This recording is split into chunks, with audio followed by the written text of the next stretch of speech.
Oh my gosh, it's Truth Bomb Tuesday. We are still over here having tech difficulties. So whatever, we're showing up, we're doing the work. Today, we want to talk to you all about perfection. Perfection is bullshit. Yeah. I'm just going to throw it out there. So I looked up the definition of perfection I Googled it, and per the definition, it was the condition, state, or quality of being free or as free as possible from all flaws or defects. And I feel like we get caught in this trap where our inner critic decides that we have to live up to this vision of perfection. Yep. And that's part of what she uses as ammo against us. And then I also feel like there's this pressure on us to like be perfect, you know, like we're all health coaches and we're all on this journey and like you got to be perfect and on point 24/7. And here's the thing, there ain't nothing about the human condition that lines up with the word perfect. Ain't nothing about it. And I think it's creating so much crap, so much head trash. And I cannot wait to hear what y'all have to say about it, because I could go on for days. I got a lot in my head about this, but I want to hear from you. Yeah. Go first. You know, I think a lot of the strive, you know, like when I was younger and I heard, oh, you're a perfectionist, you know, when those concepts hit you for the first time. I mean, I was an adult, you know, and you hear that. I remember thinking, well, there's nothing wrong with that. That sounds like a good thing. And I'm like, no, I kind of am that. Like, I don't do everything perfect. I've never thought I was perfect, but I always strive for it. And I would get so frustrated, you know, when I couldn't achieve it. And through talking and working on my Enneagram, you know, discovering that and getting a little bit more information on that, you know, I was just realizing that a lot of the reason we strive for that is just because we have that fear of like the fear of like broken relationships, the fear of being abandoned, the fear of letting people down. So we're trying to build that perfectionism, you know, so that people will accept us and want us around. You know, I'm all about being connected and, you know, in touch with people and having them around me. I just want, you know, my friends, my family as close as possible. And I want them to love me like I love them. And so sometimes I've caught myself just trying to hold to a standard that's just not possible. It'll make you batshit crazy too. Like it'll mess with your head. Legit batshit crazy. And you know, it also made me think of like the definition is like flawless, right? Well, who decides what flawless is? Like according to who? Yeah. And when I ask that question, I'm like, well, when I think about the things that my inner critic says to me, it's like, according to that teacher that I wasn't good enough for, according to my mom when I didn't live up to her standard, according to insert authority figure here whose standard I didn't live up to, right? And that's the thing, is we all have our own internal definition of what it is that's perfect. And then we go around trying to project that idea on everybody else. And we make everybody else less than. And then we in turn experience the same thing. Like we're never enough because we will never measure up to somebody else's version of perfect. And quite frankly, I've done a lot of work with my inner critic. And that version of perfect that's in my own head is never going to be achievable. No. It's such bullshit. All right, Marcie, what do you have to say? I can tell you that. It's a fire that I can keep on putting the wood burner in, because like, girl, my whole life has been nothing but perfectionism. Like I'm an Enneagram type 2, wing 1. Can you imagine? I'm the epitome of perfectionist people pleasing. And that has been the summary of my life. I mean, that's the story of my life, is I'm always trying to strive for perfection because I'm trying to please somebody else. And when I started my health journey, right? And I'm like, who am I trying to please? Who am I trying to make happy? And the honest to God answer, the whole reason I started my journey to begin with is because I was trying to make my husband happy. It wasn't for me. And I was trying to get him off my back. And so, not that he was mean or anything, but he was just like, I want you to do this because I want you to be happy. But I'm thinking in my mind, no, I'm doing this because I want you happy. So we're having this little battleground there going on. But what I discovered in that, and this is where the beauty comes in, it always gets ugly before it gets better, by the way, is that I could not do this for anyone else because I would be that quick on quitting. I had to do it for me, but it also meant that it came down to, it's like, well, wait a second, am I worth that? And wait a second, I have to be perfect to do it. Like, I can't quit now. I've done committed. So I'm thinking in my head, I'm like, oh crap, now I've got to be the perfect model because everybody's watching me. Talking about a flip on the mindset. Mm-hmm. You know, like, it just makes me think of how we put that pressure on ourselves, right? Like, I got to be perfect because everybody's watching me.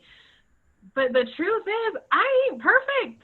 I screw it up all the time. I had a client ask me that last week. She's like, have you ever deviated from what you're doing to get healthy? I'm like, yeah. Exactly. And I started posting that imperfection on Facebook because I'm like, here's the thing. Yeah. Not a single one of us are perfect, and not a single one of us are 100% all the time. And guess what? That is normal. That is normal. Being 100% perfect all the time is not normal. It's freaky. It's never going to happen because it does not jive with the imperfection of the human condition. And like, I just feel like I'm freaking done with this whole like Facebook perfect life. I'm like, because I look at my own feed and I'm like, it's only half truth. And I want people to know the whole truth of my journey. Good. And guess what? Good, the bad, and the ugly. Right? There's a whole other side of that coin that is like a big old pile of crap. And I know that that's not just my life. Right? It's never perfect. And I feel like I've given myself so much grief in the past over not living up to perfection. And then when I started getting curious about like, well, what exactly does perfection mean? And where did I even get this definition of perfection? And is it even my definition? And I found out there was way more baloney in that than I had originally believed. Mm-hmm. Megan, I would love to hear what you have to say. You're on mute. See, I must be in the wrong group because I thought this was the perfection group. So I'm perfect. Just in case you don't know. That's why we invited you. We love opposing opinions. Yeah, I'm perfect. I do everything perfect.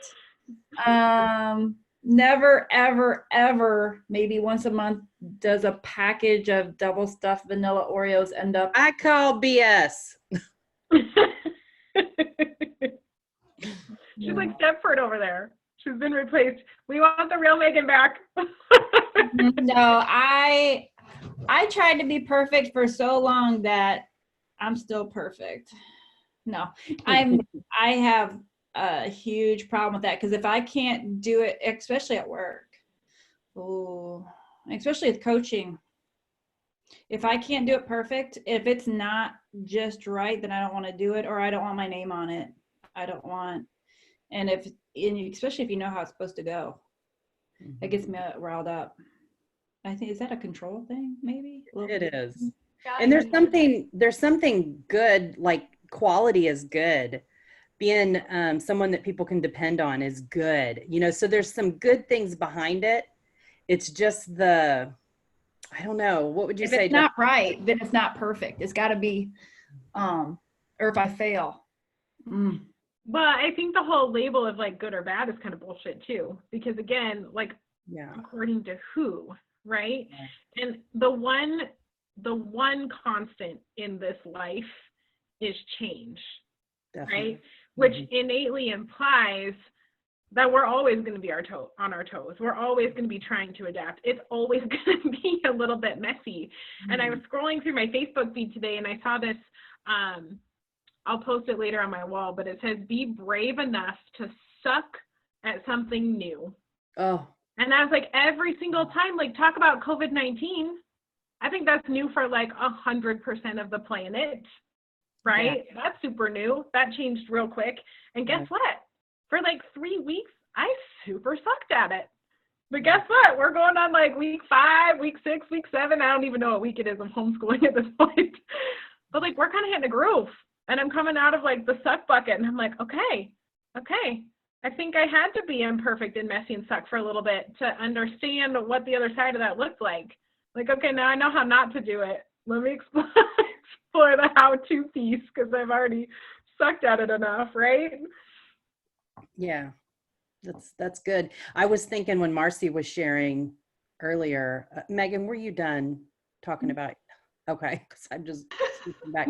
But I was thinking when Marcie was talking, she was relating her idea and her striving for perfection, to pleasing people and just wanting, to, like, I'm assuming you had a hard time saying no, and you're just Oh yeah, like, people walk all over me.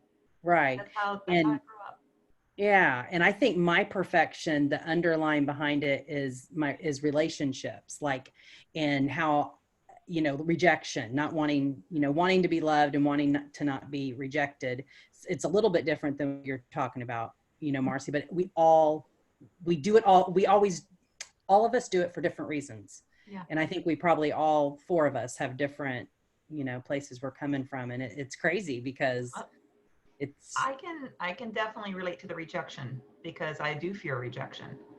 That's been a big reason why I'm such a perfectionist, I think, and why that's part of my normal tendency is because I'm so fearful of being rejected. I have to make them happy. right. So reject me because I've been there, done that. Right. That's fascinating. It just made me think of how, like, I fear rejection, therefore I strive for somebody else's definition of perfection so that they will love and accept me. Mm-hmm. But in the process, I reject myself. True. If you're saying yes to something, you're saying no to something else. Exactly. When I'm saying yes to try to be their definition of perfect, I'm saying no to who I truly am. And that creates even more pain and suffering than somebody else rejecting me, right? Because I'm rejecting my own self. Mm-hmm. And then what happens if that other person I've been trying so hard for rejects me? That's like double freaking whammy. Talk about a perfection hangover. Yeah. And if you really think about it, this is another thing that I tie to it is like, we want that for ourselves. We want to present that. And, you've talked about like the Facebook feed and stuff like that. And we want to come across to others that we got our stuff together, I think about it. Like I was putting myself in like the position of the people around me, my friends, or, I don't want a perfect friend. I don't want a perfect coach, like I don't want to surround myself with people that are perfect. So why do I think others would even want me to be that way?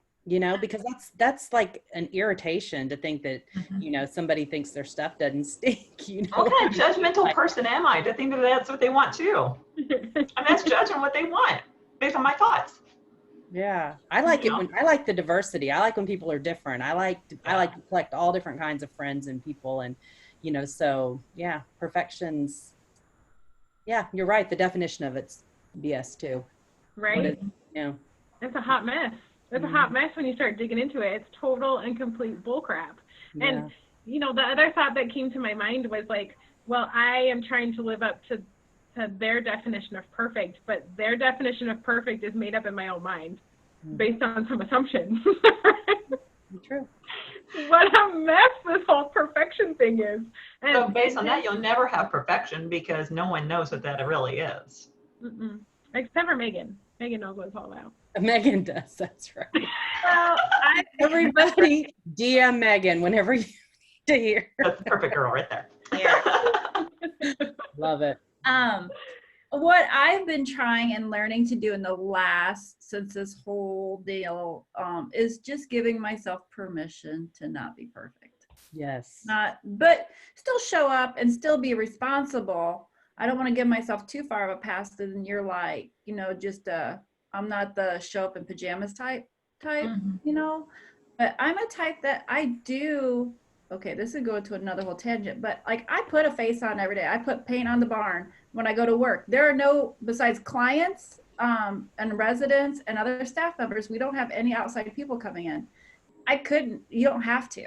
Like I could dial it down, but I think if you look good, you feel good. And a lot of people don't feel that way. And I think and that's a perfectionism problem I have. And I look at, and I judge other people if they don't do that. I catch myself because I'm like, it's how you show up. Even when I clean my house, I wear lipstick. I am a weirdo, but it's just, you feel good. And then and it's part of feeling. So do you put lipstick on before you put your mask on when you walk in the store now? I do not get lipstick on the mask. So I put lipstick on as soon as I get in my car, and I wear lipstick. I have lipstick on now from my car ride. I wear lipstick for the car ride home. Yeah, for half an hour. You sound like me. But seriously, I've given myself permission, and it's taken stress off. Permission, and just to, it's okay. It's okay. You don't have to be perfect. And I think that's why we're here today. That's why we're doing this truth bomb, you know, give people permission to, yeah, I mean, hold yourself accountable, hold yourself to standards. I'm not saying that, but whenever things do crumble and fall apart a little bit, give yourself some grace. And give it to other people too, because other people are not going to be perfect. We got to be dishing it out.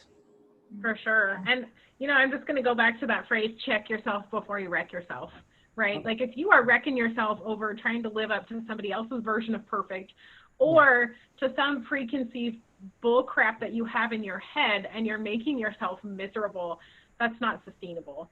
And the whole point of this health journey is to get back to who you actually are, is to become more of who you are. And when you settle into who it is that you are actually born to be, without all that context and all that crap and all those, you know, things that you try to put on yourself, the truth is, like, that is your perfect state. And, you know, I've been reading Brené Brown's The Gifts of Imperfection. And that's essentially what it talks about, is it talks about settling back into just being a whole lot more of who you are. And when you do that, like, that in itself is perfect, because we are all flawed in our own unique ways. And that's what makes us the gift that we are. So thought of something too that just kind of touches on that. You know, I was just thinking that, what if a lot of our perfection is based on, you know, of course we talked about, you know, we generally try to blame it on something else about being perfect, or we'll blame it on ourselves. Your dogs have something to say too. But, you know, so we blame it. We try to blame it. We try to justify it. We try to justify perfection or the lack thereof by being a villain towards yourself or something or someone. And that's the drama triangle. Perfection is the drama triangle. And I know that I am guilty of being in the drama triangle some days, actually every day. And, you know, but the thing is like, but what if we stop justifying? What if we stop justifying why we're not perfect, or why we are, or whatever the story is that we're telling ourselves? What if we flip the script? Well, we write a new story that says, well, I'm not perfect because, and I'm okay with that. Yeah. I love it. I feel like we need a new shirt. Hashtag not perfect, bitches. But do you think, like, okay, like some people don't reach their goals because they have this idea of perfection in their head, like they're going to look a certain way or weigh a certain amount, or something's going to change when they get to whatever goal it is, and it's not perfect though. Like, I want to keep that word perfect with it, because I know in my head, like, my idea of perfection is like this one CrossFit girl that's really good. There's no way, she's 20 years younger than me, that I'm ever going to look like that. In fact, I had to step back from exercise. So but in my mind, that's perfection. And that's athletic perfection. And then there's your eating perfection. And then there's your goal perfection. It's hard. And I think we get into a goal because we're scared of being perfect. Right? When you don't start. How exhausted are you from trying to chase after that? Mm-hmm. But you won't start sometimes. I want to lose weight first before I go to the gym, or I want to do this first, so I'm perfect before I start. And we're not. No. Even when you start and finish, you're still. Right? I literally have helped 125 people in the last year and a half on their health journeys. And I don't hold a single one of them to any standard. I hold them to the future that they want to create, and that's all of their own creation. Same as my coach does for me, right? And if I had decided, like, I have to be perfect, guess what? I'm still not perfect. I gained the COVID-15. right? But if I had let my definition of perfection get in my way, there's no way that I would be able to impact others in their lives. And guess what? Some of their lives are shit shows just like mine. And I'm like, it's okay. It's okay. I'm going to get down in there with you and we're going to figure it out together, because I don't know what perfect looks like. I know what messy looks like, though. Yeah. Yeah. See, I want to be your friend. That's the kind of friend I want. You know what I mean? Or coach, you know, honestly, Yeah. you're not thinking everybody's going to be nice and neat, you know, tidy little package, you know, so that's I good. find it just absolutely fascinating about how many of the people I talk to, because I help a lot of people too with health. And, you know, one of the common comments that come up is like, oh, you just seem so perfect in your journey. It's like, do you ever make a mistake? And I can't imagine doing it as good as you. Perfection comparison. And I'm just like, you have no clue. You better My go fix mile. your Facebook page. Shut the front door and get your drama and get your perfection wheel out of my movie screen. Right? Well, I think at the end of this truth bomb, the real truth is there's no such thing as perfect. Mm-hmm. There's no such thing as perfection in this journey that is human. And the sooner that you can let go of what you think you should be, here's a truth bomb for you. If you're doing what you think you should be, you're not doing what you really truly want to be doing. So let it go. Let it go. Because embrace your imperfections. Those are what make you amazing and beautiful. And stop freaking torturing yourself over trying to live up to some version of perfection that is never going to be achievable, because you are going to run yourself into the ground, and it is not sustainable. So let us all just, like, every single one of us are sending you huge love, huge hugs. We love the glorious mess that you are, and we welcome you, because ain't no such thing as perfect. We love you guys. We look forward to chatting with you next week.